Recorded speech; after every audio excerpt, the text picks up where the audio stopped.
Well, I segment my business out into three separate categories: photo, video, and marketing. But I really love to ask the question, what do you need? Advocacy doesn't mean that you necessarily have to have a list and write those names every single day. But I think you carry with you segments of sort of the segments of different areas of work.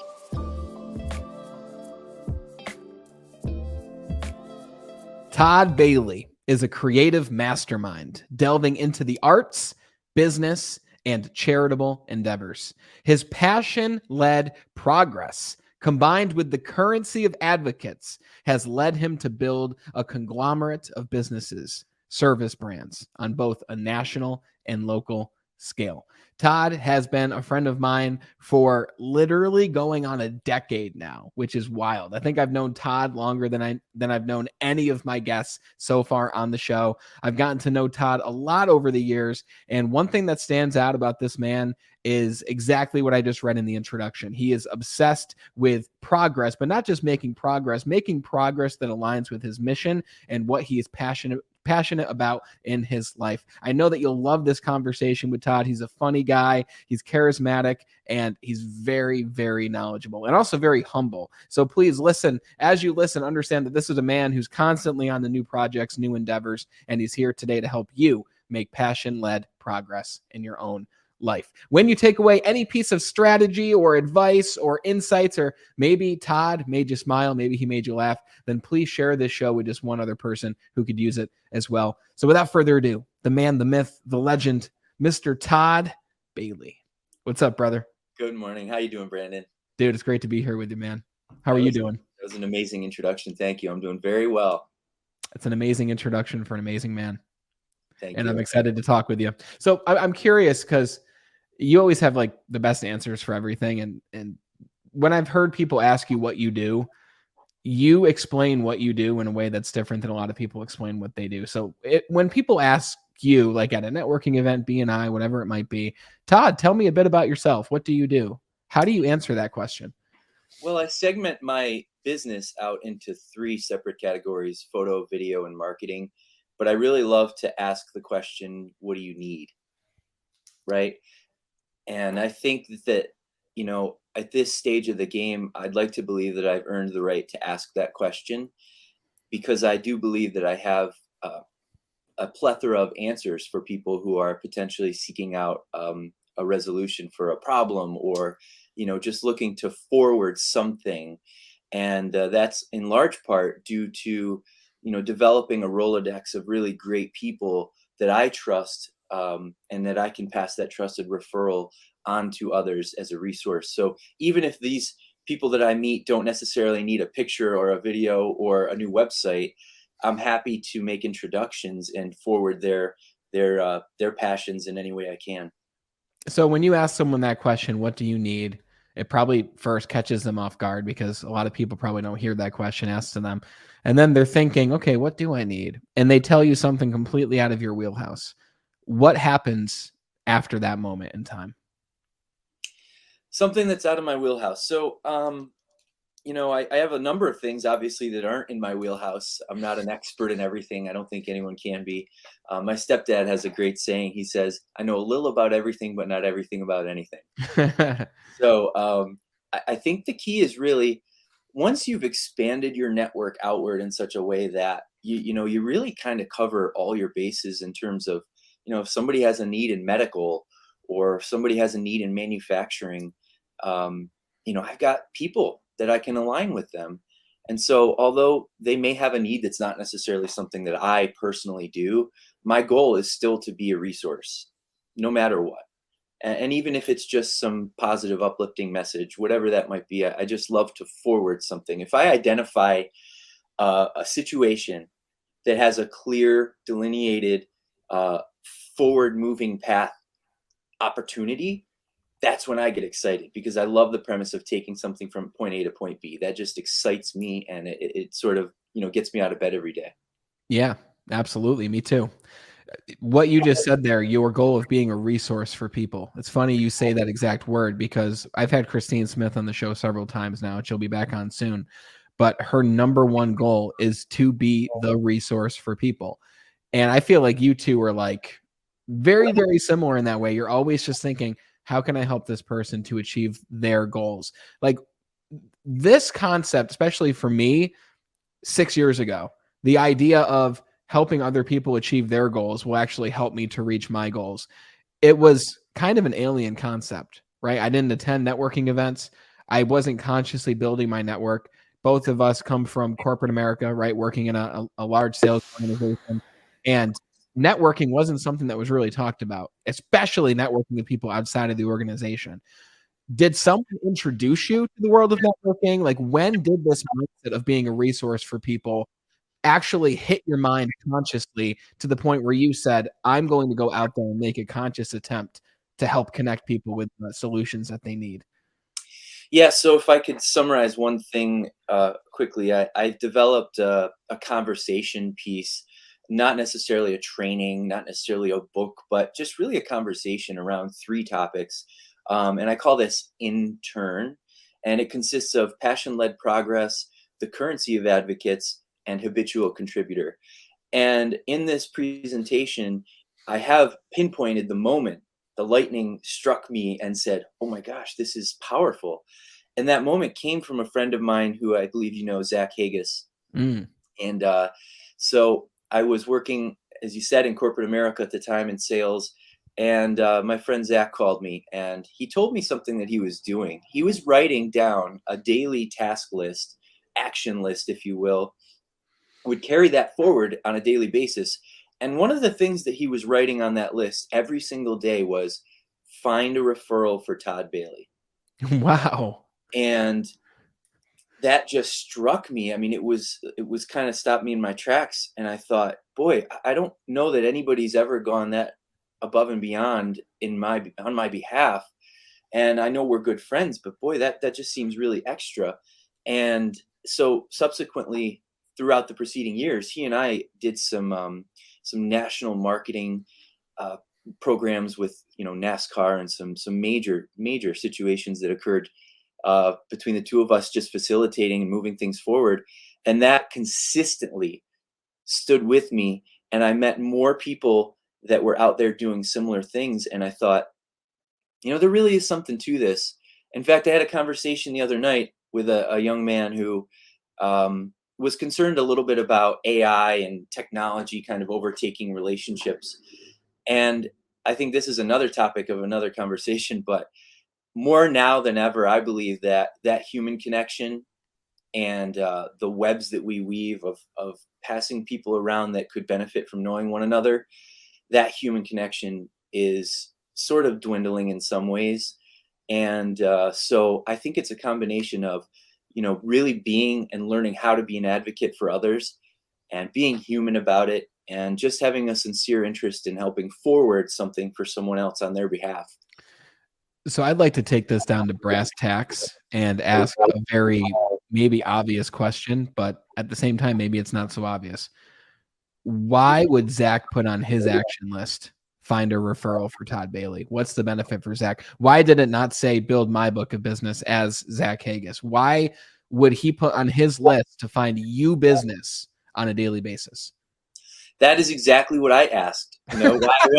Why? Like, what is, and I think the short answer is simply this. He and I have been really great friends, the best of friends over the years. We met sort of through chance in Saratoga working together at the Racino. And I think it was because he cared, and I can't think of anything else. I mean, I have a family, young kids, and somebody that's willing to go that far above and beyond on my behalf it begins to open the floodgates when you start to think about really the reciprocity in that. Now I am on a mission, right? What Mm, can I do to cultivate forward moving progress on his behalf? And so that, my friend, is what we call an advocate. wow. Mhm. So once you build this list of advocates, though, so now you've got 5 great friends, 5 great people that you love, you can send people to. How do you make it a point to help all of those people at once. So let's talk about you with your Rolodex at this point. You've got tons of people you've met, right? You have a Rolodex for everything. Oh, you need someone in the medical field? I got you. Dental field? I got you. Video field? I got you. You're probably that guy, right? So how do you make it a point each day to be an advocate for other people now that you know so many other people? Well, that I think is the beauty in establishing a network of advocates, is that, advocacy doesn't mean that you necessarily have to have a list and write those names every single day. But I think you carry with you segments of sort of the segments of different areas of work, and you kind of just compartmentalize that in your brain and say, all right, that's the guy or gal for that particular segment of what I carry around with me every day. And so you're listening, you're watching, you're learning about people as often as you can, and you reach in your bag and you say, hey, I know this person can help forward that thing that you're talking about. And so it's very important to learn to listen first and foremost. Mm. First seek to understand, then to be understood. And if you can do that, the clues are all out there. People will tell you, I'm really struggling with X, Y, or Z. And, it's kind of getting at me. It's been years. I've been really trying to get over this hump. And imagine if in that moment you had the right connection to help somebody fix that. You become what I call the hub of the wheel, right? Mm. And so as a wheel turns, you have the outward, momentum. And that's kind of what we're doing here is we want everything to be moving in a way that's outward. And so it doesn't have to be that formal where you, again, write it down every day and memorize what 300 people do. Because I don't think 300 advocates is manageable by one person.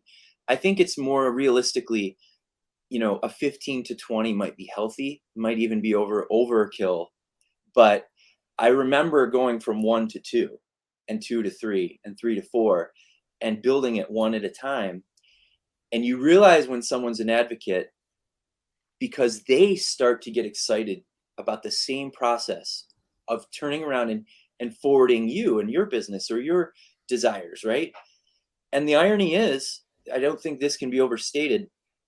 What Zach did there in that moment when he told me he was writing my name down every day was he actually trained me on how to be an advocate.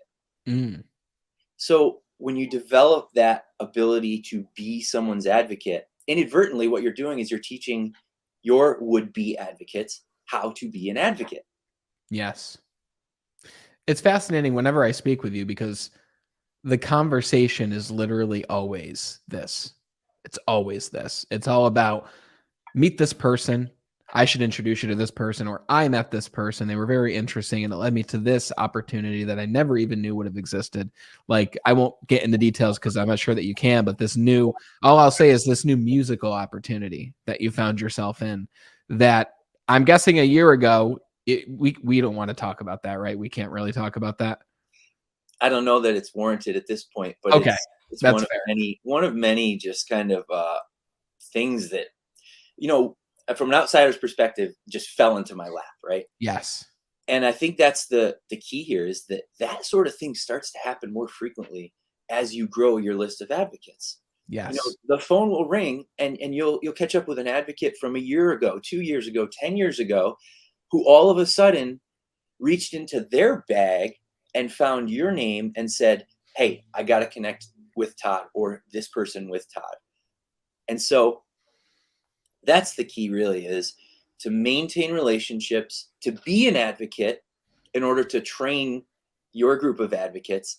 And the beautiful thing about it all is that it feels really good. I am involved in a lot of charitable endeavors, and those are things that make me feel good. And these are things that I use to forward the charitable side of things, is making connections, is saying, hey, Jennifer Hendricks Fogg, we got to do an event for Logan Strong. And we put that together, and we will have that event on April 22nd, and we'll help support Logan Strong Foundation. And that was just simply from meeting her and recognizing that she's another amazing human being, and anything I can do to forward her and make progress for her does the same for me. And that's kind of the way you have to believe is like, So many people are, what can I get for me? What can I do for me? And like we talked about, the levels 1 through 5 with Lance Cooper. Yeah. Level 1, life sucks. Level 2, my life sucks. Level 3, I'm great. Level 4, we're great. Level 5, we're changing the world. I believe that if you are genuinely interested in being an advocate for others and, you know, teaching them to be an advocate on your behalf, you're somewhere between 4 and 5. I'm not saying I'm changing the world here, but, you know, maybe in some small way, we are changing the world by being good stewards of this advocacy concept. That's brilliant. I love talking about this, man. I have a couple areas I want to go with it for sure. But I'd like to ask you, and I already kind of know what you're going to say, but for those people who are just meeting you for the first time right now, let's put Amelia, your wife, aside. Let's put your children aside, right? If you could only spend your time doing one thing in order to make this passion-led progress in your life, where would you spend your time in order to make the most progress personally and in business? What would you be doing? I get this question quite often. People will say, "What is it? Is it photography? Is that your thing? That's what you love?" No, it's got to be video. It's video. Video's got to be that. You've done some film work, you've done some different things. Nope, it's got to be marketing. You love marketing. That's you get to be creative, or is it music? Are you really into music? And I say, the truth of the matter is, it's really none of those things, because those are the things that are sort of the vessel for what the real answer is here, which is I like to be creative and I like to make progress with that passion, hence this passion led progress thing. And so I don't particularly care what the tool is. I just simply love to take things from A to Z in a way that really cultivates greatness as much as I can facilitate that. And you meeting other people and asking the question, what do you need? And them telling you what they need, that really allows you to start connecting all these different dots in your mind in order to solve that problem creatively for the other person. So it really sounds to me like if I went into your brain, which would be quite the fascinating experience, right? Maybe one day that'll be possible. But if I went into your brain, I feel that I would immediately be immersed in this network of obsession of solving other people's problems and doing for other people. At this point, what percent of those thoughts are based around service to others versus the 5 different layers being the first one of I'm great, I need to focus on me? What would that dichotomy look like in your mind? Well, there's a balance. Obviously, if we ran around and just simply looked for ways to facilitate forward moving progress for others, there's some probability that we end up on the street, right? So we have to consider that at the end of the day, we have to kind of get our stuff right, our house in order. And that's where I sort of think about, the Maslow's hierarchy of needs and things of that nature. And if you think about that, it's like, food and shelter and water and relationships. And then at the apex of that is, um, uh, um, what is that? It's purpose, right? Right. Um, I'm looking for a specific term. I have it actually right here on my phone. I know what you're talking. I don't know the term, but I know where you're going. Yes. Here, let's look it up. Oh, self-actualization. Yes. So let me read this to you. I keep this right on my phone, which is actually a nice little life hack for those who have a purpose or a mission, or maybe want to make a change in their lives. I actually will write something down and I'll leave it right on the wallpaper of my phone. So this says, facilitate passion led progress while remaining humble and remembering the times of having been beneath self actualization. So that's the Maslow's thing. Yeah. Okay. In order to advance, we must slow down and put in the necessary work to master our stations. No matter the position we find ourselves, excellence is possible, progress is the priority, and a well oriented heart will always be an attractive protocol amongst those whose levers are pulled to direct blessings towards your home. So, what the heck does all that mean? Listen, passion led progress. Remember the times when you were humbled in life. We've all been there. I used to wait tables and I literally would walk around picking up dishes and saying, I'm being humbled. I need this. Wow. This is important. And I reflect on that. I reflect on times when maybe I went to buy formula for my kids, and I knew it was maybe going to be a little bit of a struggle whether or not the card would work and that sort of thing. And those are necessary to being able to really make progress, because you carry those with you, right? Yeah. And if you remember that having a well-oriented heart is a great protocol, and I think that's an obvious thing, but it can't be overstated. This can't be fake. It can't be, I'm going to give you this referral. Now, where's mine? Right? Yes. It has to be something that's genuinely human. Just like that conversation I had with the young man. And I looked at him and I said, this is becoming more important than ever. And he got it. He's like, yes. So I think that's just another summary, but don't overlook that space on your phone. We look at our phones a lot, and that's a piece of real estate that, you know, you can leverage for different concepts or things that you want to keep top of mind. Maybe it's a goal, maybe it's a picture of something you're chasing down, but I found that to be a really handy resource too. One thing about you, man, is you're one of the most charismatic people that I know. Probably, just to be real with you, probably the most charismatic person I know, in the way that you can go into a room with people that you don't know, and within a few minutes they're smiling. Probably within a minute they're smiling. It's just a gift that you have. Have you always had that gift? Have you always been charismatic and outgoing? Because I know a lot of people are listening and they might be thinking, this all actually makes sense. I really want to build my network and help other people and solve their problems. But I just have this social anxiety of meeting new people and going out there and networking and asking these questions of people, especially people who might be doing more successful than I. Like, as an example, man, you're going to these car shows and you're around multimillionaires on a very, very, very frequent basis, right? And these are people that a lot of others might look up to and say, wow, this person they're out of my league. They're not going to want to talk to me. Like, have you ever had that social anxiety, or have you always just been a naturally charismatic human being? Boy, I appreciate you saying that. I have to reflect on a very early childhood scenario that I think was the embodiment of this. First and foremost, I grew up with those who know me and know my family. My father is a bit of an outgoing, kind of crazy guy who always singing, always entertaining. And I just grew up around that, and I really didn't know anything else. I would sing songs. I just never had any sort of understanding that this could be anything but normal, to be outgoing and to be, very lively and entertain people. In fourth grade, the door knocked. I was sitting in class, and the principal opened the door and said, "Todd Bailey." And I said, "Oh boy, what'd I do?" And she pulled me into her office and said, "Would you want to be in the play Peter Pan? We're looking for some lost boys." Without hesitation, I said yes, right? I think I was either born or just developed this lack of fear. And I had been on stage since from fourth grade, right up to my senior year. I'd been, leads in plays and started bands, and I just never had that fear. And I think that around the center of the topic of fear is one of my favorite questions in the world, which is, what would you do if you knew you couldn't fail? Hmm.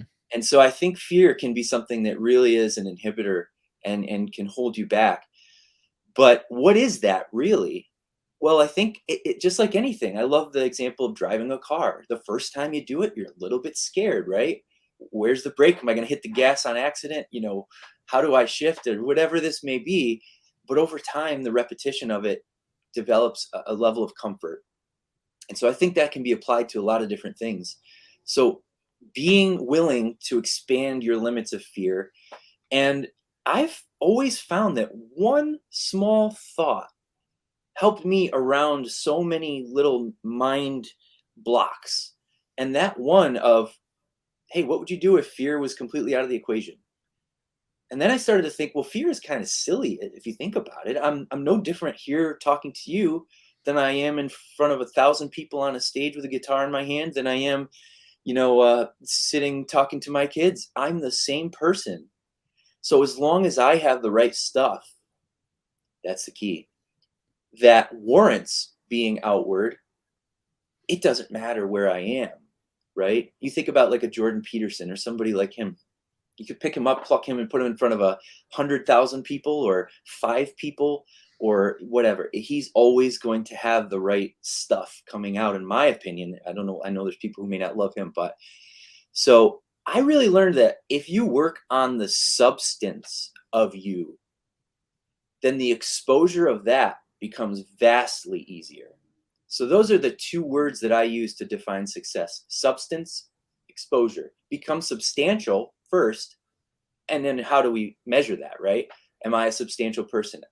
I think it's different for everybody, but the key is probably to work on that every day. Am I learning? Am I growing? I like to learn about nuclear physics and all kinds of weird stuff just off the rails, because I know that I'm exercising my brain muscles a little bit. Mm. And I'm also giving myself the training to be able to walk into that room, to be able to have a conversation with any millionaire or billionaire or guy working on the lawn. It doesn't matter. So I think that's the thing, is substance, exposure. Become substantial. We know what the formula is, right? There's millions and millions of books written on this. You could read one, you could watch a podcast, but make that a habit. Yeah. And the funny thing is, if you know anything about the human brain, it will begin to do some sort of thing that's a little different. And all of a sudden, you kind of wake up one day and go, boy, I'm not the same person I was 5 years ago. Yeah. And So I want to ask you about that, actually. So, by the way, that was beautiful. Like everything that you just said there, if we even just rewind that and just play that over and over until it really sinks in, that is the recipe for an amazing life. Everything that you just said there, that idea of constant growth, that idea of learning things that are maybe even outside of your realm of expertise, like nuclear physics, that allow you to have those conversations with all these different types of people that you might not be comfortable having right now. That's amazing. And I'd like to ask you, if you look back 10 years ago, okay, was one of your goals 10 years ago to be where you are now? Or is where you are now something that you couldn't have anticipated or even set a goal for based on your knowledge 10 years ago? this is the passion-led progress concept. I'm going to tell you a real quick story about someone else that I've been talking to lately, and that's Lou Costable from My Car Story with Lou. He's got about 65 million views on YouTube on his channel, and we're going to be bringing Lou here to work with the Charity Motor Club for some different endeavors. And I was talking to him about podcasting and YouTube and all those sorts of things, and he was telling me that when he first started his channel, he sat down. It was his son, who at the time was a youngster, like maybe 8, 9 years old. And he was beginning to get subscribers on his YouTube channel. And Lou said to his son, "Who are these people who are stalking my channel?" And his son said, "Those are subscribers." And he said, "Oh, what's that?" And his son said, "That means they like what you're doing." And he said, "People like what I'm doing?" And fast forward, years later, the guy has well over, I believe, close to 2,000 car interview stories. I think that's double what Jay Leno has, and he's obviously one of the most well known for these sorts of things. And he said to me, it was really just my passion, and I didn't have a goal. And this is sort of counterintuitive, because we always say, "Oh, have a goal. What's your goal? Write it down. Put a picture up. This and that." But I think if you have a certain kind of mind, perhaps similar to myself or similar to Lou, the goal is the ability to pursue passion Mhm. and make a living, right? Keep your house in order and do the things you love. That in and of itself was the goal. And 10 years ago, truth be told, that was really my goal. I didn't have a dollar amount. I didn't have a thing I wanted to own. I just knew that I wanted to do what I loved. And all the signs were there. I used to work construction when I was about 18 years old, and I literally would write songs while I was swinging a hammer. And Wow. then I had a band, and we were recording and things, and we'd go into the studio, and I'd be pulling out all these song ideas. I didn't have a cell phone back then. I just had to sort of write it in my brain, compartmentalize it, take it back to the guys and say, "Hey, what do you think of this?" So that also taught me how to unfurl an idea in my mind and then facilitate it and make it a reality. And that process, if you ever in your life, if you're listening, if you ever have the opportunity to take a blank sheet of paper, put an idea on it, and see it materialize, it's one of the most gratifying experiences you can have. Yes. It's fascinating over the years that I've done this show and have spoken to so many different people. And I ask the question, are goals important? And I ask that many different ways, just like I asked you. And some people will say, yes, have a goal, write it down, like what you said, see it in your mind, take one step towards it each day, and eventually you will make your way to that goal. Other people say, no, if you have a goal, you're putting yourself in this place where only that one thing can happen. If something else happens, you won't see it as progress. You won't see it as success. You're pinning yourself in a corner. Some people say, my only goal is happiness. I want to be happy in this moment right now.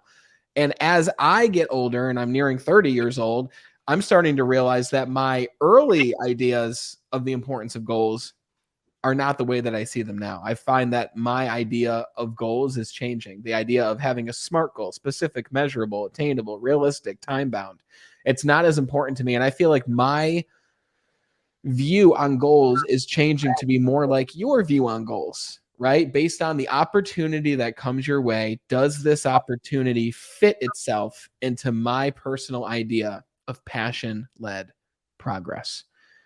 So it's very interesting how that has morphed for me. And you've explained what passion-led progress means to you.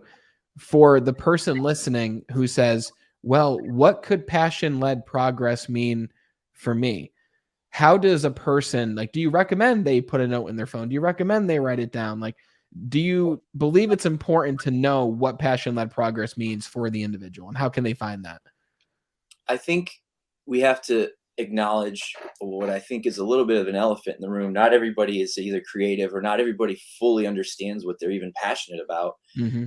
And truth be told, it wasn't something that I knew straight away. In fact, I remember when I started in college, I wanted to be a music teacher. And I think I did a semester and I was like, this is not what I want to do. And then I was like, I'm going to be a music performance major. Then I realized this is not what I want to do. Then I slowly started to realize, what was I doing when I had free time? So when I had me time, what was it that I found myself doing sort of by default? I was writing. I was writing music. And I said to myself, that might be a hint here. There might be something to this. When I have that free time open up, where do I default? And I think that for those that are struggling to understand what their passion is, that's a good little exercise to think about. Boy, in the last few months, when I had a few minutes to myself, was I reading? Was I jogging? Was I, researching something? Was I playing a specific video game? Whatever this might be, there are certainly hints, along the way. And if you examine that, then you can kind of start to do that sort of intern look here where you go, all right, I think I'm onto something. This has been a consistent thing that has happened through my life. And that's where I was lucky enough to identify that ultimately it was just flexing those creative muscles in any way that I could to forward things for others. That was it for me. That was where it really clicked. And so if you're struggling to find that, and think about this. This is another mind exercise. If I handed you $1 billion and money was no object, right? Well, then again, back to Maslow's hierarchy of needs, self-actualization being the apex of that. Well, you've just taken care of, the roof over your head and the food and your kids' college and all these things are just completely taken care of. Where do you see yourself going by default? What is next? So that little thought experiment could be something that kind of helps open the floodgates to help someone understand what they might be most passionate about. And that's not an easy thing to do. I'm not going to, it took probably 10 to 15 years for me to understand mine. And it sounds like you're getting closer to kind of understanding yours now. That's true. Yeah. I mean, as you asked that question, I think, okay, if you handed me $1 billion, what would I do? I would get a film crew. I'd travel around and I would host events to help people live a better life with everything we talk about in the show. But I would also sit with the world's top minds and just have conversations like we're having right now about how they were able to get where they are. And I would do them in person. I would do them in beautiful locations. That's a really great question to ask, brother. I love that. Indeed. And then that kind of ties in with So once you've identified your passion, now the question becomes, well, what does progress look like? Right. Mm, And that's where I think you can start to delve a little bit more into, okay, let's write some goals down for ourselves. Let's really identify what some action steps might be. But let's not kid ourselves. This is a difficult thing to do on your own. I will always say that, having great people around me, people that mentored me, people that were willing to tell me when I was completely wrong about something, that was mission critical to making progress. Um, in fact, funny story, I was just telling this to someone else. When I was a kid, I was boisterous, we'll say, and I was playing basketball at the time, and my team won, and I took my jersey and I think I flipped it over my head and maybe ran around screaming and yelling or something just absolutely obnoxious. And I stopped, and this kid, who's a very good friend of mine, he looked at me and he said, "You're an idiot." But here's the key. I acknowledged that I was an idiot in that moment. And I think this is something that you can't really overstate is be willing to understand that the perceptions of others, while they may not be exactly correct, they are giving you clues and insights. And so listening, understanding, thinking, how can I be willing to be moldable and change myself and understand that I'm not necessarily perfect, that there is room to grow. That is, it's a missing piece in a lot of people's lives, I think, is they're so, I am what I am who I am, and shame on you if you don't like and love me for that. But not that they're wrong, but I think that you have to consider the clues. If one person has an opinion about you, that might be their opinion. If you're hearing these opinions frequently, maybe there's something being communicated to you that you can take an inward look and a little bit of a journey of learning and maybe reading about and maybe fix that. Because I think all successful people are really great problem solvers. mm, hmm. And it sounds like a big theme here too is taking that problem solving skill and using it to solve other people's problems. And by doing that, you unlock that magical recipe of reciprocity that then brings that energy back to you, that opens up more opportunities for you. It's almost like that saying that life supports those who support life, right? So I want to ask this because I know there's a lot of people, and it's a great question that these individuals have. They say, "This sounds great, Todd, but I've got a family, I've got kids, I've got my wife, maybe they've got a parent they're looking after, and they're saying, I just don't have the time to go out there and build my network and go out there and pursue this passion-led progress and be this habitual contributor." Like, how does one open themselves up to opportunity while they're also making time to spend with their children and their wife? Because for all those watching and listening, Todd, you spend a lot of time with your family. That's obviously the most important part of your life. It's very clear just by everything we see, by everything you talk about. We didn't talk about it a lot today because we specifically honed in on one topic. But how do you do it? How are you a family man while also building a business and focusing on these key principles that align with your mission? So I think becoming a parent, well, it's different for everyone, but it was certainly such a life-changing thing for me. And what you just said about life supports those who support life, was that how you said it? Mhm. It's funny. I think that's kind of the definition of love in a way. And you see that in, for example, if you've got a loving parent, um, you know, you understand that that's really what they're doing. They're supporting your life. And so upon having children, I realized that everyone is a child of someone. I know it sounds silly, but by God, there was times when I didn't necessarily love people. There were times when I struggled with that, but I think once it sort of got planted firmly in my brain and in my biology that my children meant so much to me, and that everyone that I interacted with was a child of someone, and that meant something to someone else. And that small little insight really changed my approach with handling people. But the truth of the matter is, I'm not perfect at being present all the time in every scenario, but I do believe that quality versus quantity is the trick.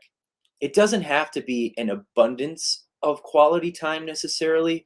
let's be real, we are busy people. But if you can dedicate a small amount of time, and you don't know when it's going to happen. It's a little bit like being a ping pong ball. All of a sudden you're doing a podcast and your kid runs up and wants to, tell you something or show you something. But you have to recognize that in that moment, you have a decision to make. It's okay to deflect. It's okay to say, 1 second, I'm busy.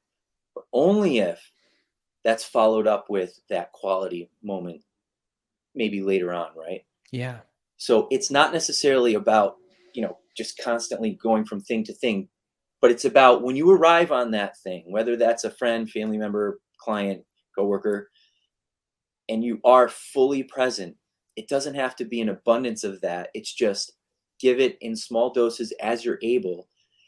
And as I said, the way that the world has materialized in this sort of technological boom we live in, this is becoming more important than ever. So it's not about quantity, it's about quality. Am I an active listener? Am I giving signs that what you're saying is making sense and being heard and understood? That alone, listen, in this day and age, would you agree? Most people don't feel heard, understood, valued. That small piece of information and being a good listener and making people feel valued and contributing to the conversation, all this basic stuff goes such a long way. And the same is applicable with your family and your children. So, Damn. It goes back to what you said about listening to people and making them feel understood. Right. And it's not like you're spending 20 of your 24 hours with your family, but the 4 hours that you are spending with your family, you're there. Like maybe four is even a lot, but even the hour that you're with your family directly, you're present, you're watching them, you see them, you let them know that you see them, not through your words, but even by your nonverbal body language as you watch them and play and you do all these other things that interest them. You're letting them know that you are supporting them, right? And that's that idea of love, and they'll remember that you're not on your phone. Maybe you're taking a picture or something like that, but you're present in the moment during the time that you are dedicating to the ones that you love and care about. And they're not going to look back and say, Dad was there 8 hours a day. They're going to look back and say, Dad was present and Dad listened to me and Dad understood me. That's very powerful, especially for me who's about to be a dad myself. So I appreciate that advice, man, personally.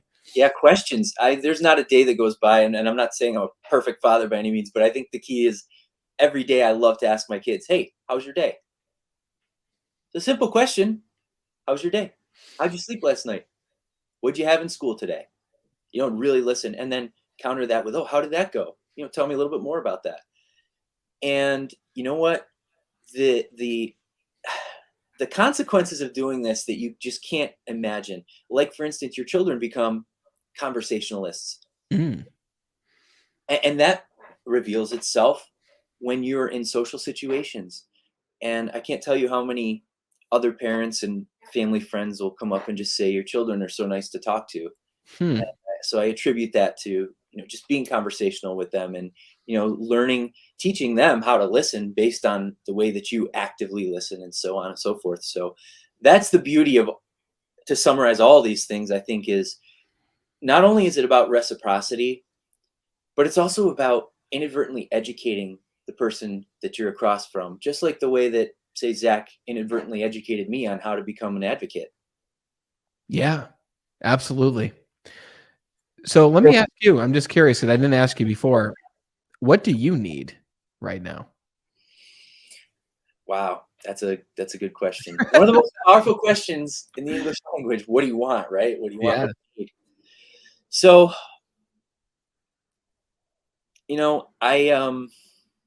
I need to continue to be developing my Rolodex. I need to do that. And so I need more connections with people in various industries, people who are like-minded, people who are saying, hey, I want to do something that matters. And the best example of that, I'll give a shout out to a friend of mine, Dr. Dan. He's opening a new medical practice in Malta that's basically a really new concept for our area. It's being practiced far more down south, but it's kind of like a concierge doctor experience. Cool.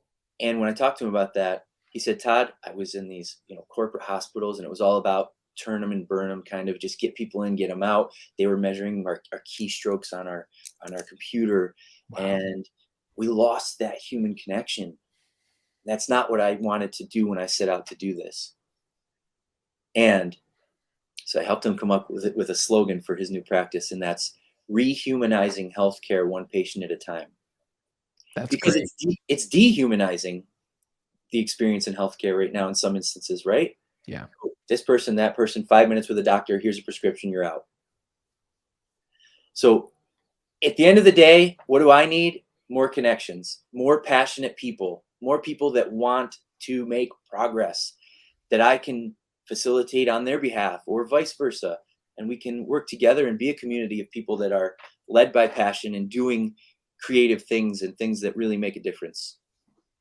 I love that. I've got some people in mind that I think you'll really like to meet, and you're always doing that for me too. So I'd like to make that introduction. But also for those listening, Todd, people are asking, I like this guy. I want to hear more from this guy.